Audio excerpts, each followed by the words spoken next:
అందరికీ నమస్కారం.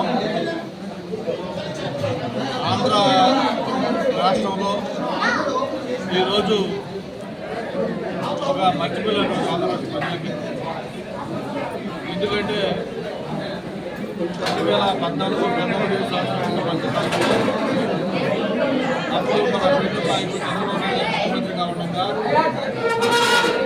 పేదవాడి ఆకలి తీర్చే అన్న క్యాంటీన్లు ఆ రోజు పెద్ద ఎత్తున స్టార్ట్ చేయడం, 5 రూపాయలకి ఉదయం చక్కటి టిఫిన్, 5 రూపాయలకి మధ్యాహ్నం భోజనం, ఇంకొక 5 రూపాయలకి రాత్రి భోజనం.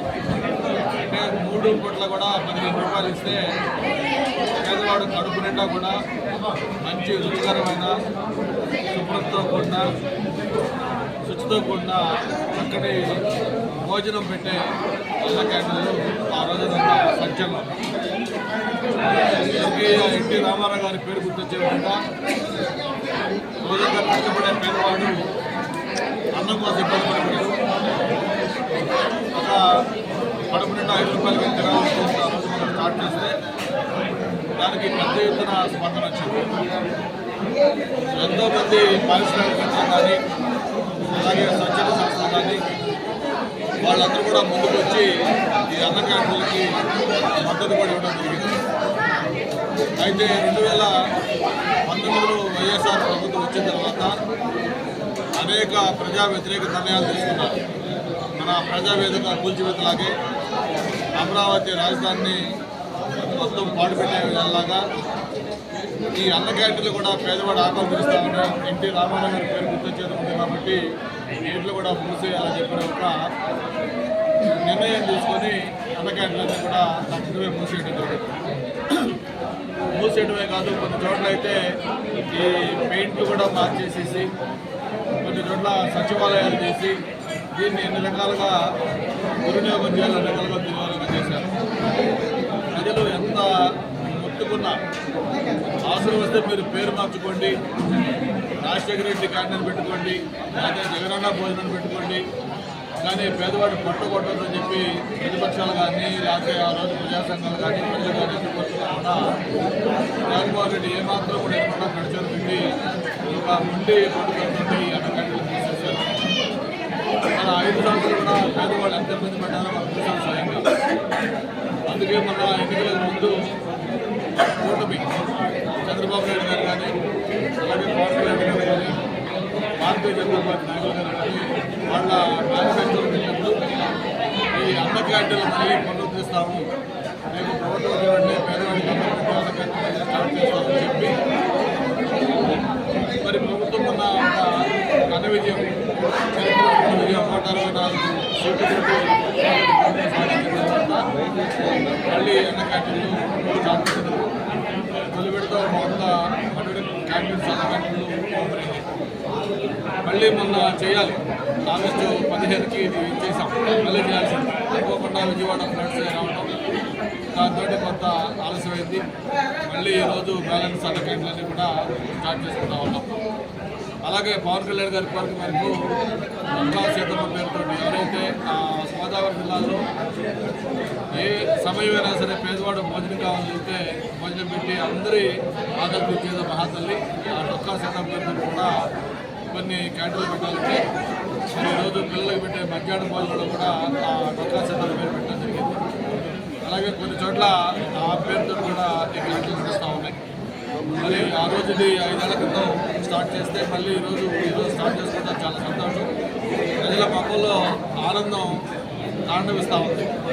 మళ్ళీ మా నాయకులు వచ్చారు అధికారంలోకి, మళ్ళీ మాకు తృప్తిగా భోజనం పెడతా ఉన్నారు, 5 రూపాయలు దీనికి శ్రీపత్ర వాళ్ళకు కూడా మనస్ఫూర్తిగా అభివృద్ధి తెలియజేయాలి. వాళ్ళు కూడా ఒక సోషల్ రెస్పాన్సిబిలిటీ పెట్టాలి. తక్కువ రేటుకి ప్రాఫిట్ లేకుండా మంచి సహకారంతో మంచి రుచిగా శుభ్రంగా వాళ్ళు కూడా వాళ్ళకు కూడా తెలియజేసుకుంటూ ఇప్పుడు కారులో ఇక్కడికి వస్తూ అనుకున్నాం.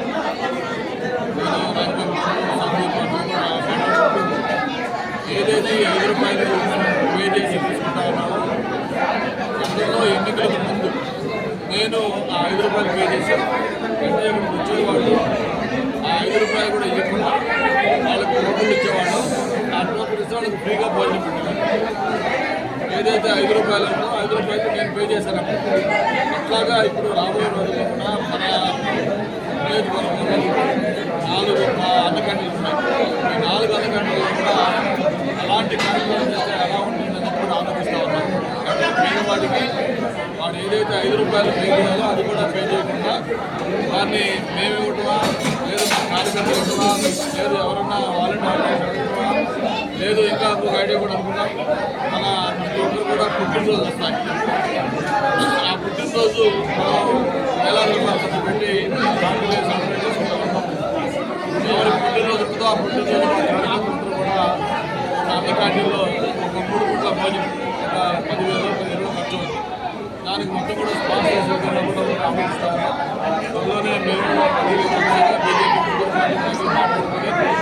మా నాయకులందరి భక్తులు కూడా ఇన్స్టాల్ చేసి ప్రతి ఒక్క నాయకుడు ఎమ్మెల్యే దగ్గర నుంచి సీనియర్ నాయకుల దాకా ప్రతి ఒక్కరు కూడా వాళ్ళ వ్యక్తికి ఖచ్చితంగా ఒక అన్న క్యాంటీన్లో వాళ్ళ శక్తిని బట్టి 3 పూట్ల భోజనం పెడతాడా, లేదు 4 రోజుల పాటు పెడతాడా, లేదు 4 క్యాంటీన్లు పెడతాడా, 1 క్యాంటీన్లో పెడతాడా అనేది వాళ్ళ ఛాయిస్. బట్ ప్రతి నాయకుడు కూడా పుట్టినరోజు ఖచ్చితంగా అన్న క్యాంటీన్లో భోజనం స్పాన్సర్ చేస్తారు. అది మా ఉమ్మడి కూటమి తరఫున నిర్ణయం తీసుకుంటా ఉన్నాం. దాన్ని కూడా త్వరలో ఇన్స్టాల్ చేసి ఈ నియోజకవర్గంలో 4 క్యాంటీన్లో కూడా పేదవాళ్ళు డబ్బులు పే చేయకుండా ఎలా భోజనం తినాలి అనేదాన్ని కూడా మేము ఆలోచిస్తూ ఉన్నాం. దీన్ని బాగా మెయింటైన్ చేయాలని, ప్రజలు కూడా కోఆపరేట్ చేయాలని మరొకసారి కోరుకుంటూ చంద్రబాబు నాయుడు గారికి, పవన్ కళ్యాణ్ గారికి, అలాగే భారతీయ జనతా పార్టీ నాయకులు కూడా మనస్ఫూర్తిగా ధన్యవాదాలు తెలియజేసుకుంటూ ఇచ్చిన హామీలు అన్నీ కూడా వేగంగా అమలు చేస్తూ పోతా ఉన్నాం. ఏదైతే పేదవాడి పెన్షన్ పెంచడం జరిగింది ₹3,000. దాంతోపాటు ఇప్పుడు అన్న క్యాంటీన్లు ఓపెన్ చేశాం. మెగా డిఎస్సీ చెప్తే అది కూడా నోటిఫికేషన్ ఇవ్వడం జరిగింది. ల్యాండ్ టైటిలింగ్ యాక్ట్ రద్దు చేయడం జరిగింది. అలాగా ఈ 100 రోజుల పరిపాలనలో ఏదైతే మనం హామీలు ఇచ్చామో ఆ హామీలన్నీ అమలు చేసిన వెళ్తా ఉన్నాం. గ్యాస్ ఉచితంగా గ్యాస్ ఇస్తాం. అలాగే ఆర్టీసీ బస్సులు ఉచిత ప్రయాణం కూడా మొదటి స్థాయిలో ఉంది.